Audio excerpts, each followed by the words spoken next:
बहुत वर्षों के बाद हम जिस जगह पे आए हैं, ये है बस्तीन बाजार का वो मंदिर जहाँ पे कोर्ट के द्वारा परमिशन मिलने के बाद भी नहीं खोला गया था।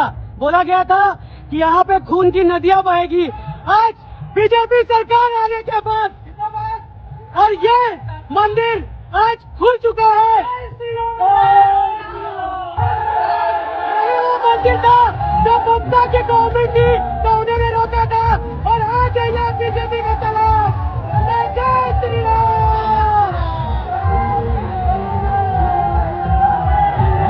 মিয়া দেখেছেন তো হিন্দুদের উপর অত্যাচার করলে কি হয়?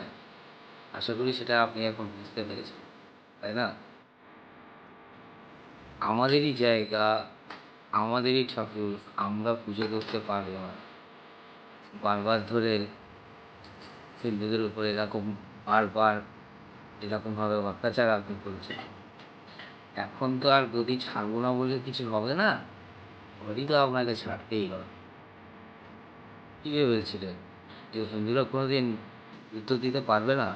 হিন্দু ধর্ম গান্দা ধর্ম বললেই কি হিন্দু ধর্ম গান্দা ধর্ম হয়ে যায়?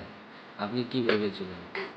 কি ওই আপনি বলেছিলেন না যে 1 মিনিটে সব কিছু 12টা বাজিয়ে দিতে পারি? ঠিক আছে, এখন আপনি যে সন্ধে সন্ধে খুঁজছেন, তা সন্ধে তো এখন আর হয়নি, 12টা আপনার বেজে গেছে। হিন্দু ধর্মকে কোনোদিন কেউ শেষ করতে পারেনি। আদি অনন্তকাল থেকে হিন্দু ধর্ম আছে, রয়েছে এবং বর্তমানেও সনাতন থাকবে। ঠিক আছে, এবং সনাতনের উপরে যারা আঘাত এনেছে তারা কোনোদিনই এক জায়গায় স্থায়ী থাকতে পারেনি। তো যান মাননী, বিদায় আপনার। পশ্চিমবাংলার মানুষ আপনাকে বিদায় জানিয়ে দিয়েছে। আপনি গতি ছাড়বেন না বললে তো হবে না। বাংলার মানুষ আপনাকে বুঝিয়ে দিয়ে, বাংলার হিন্দু আপনাকে বুঝিয়ে দিই যে হিন্দু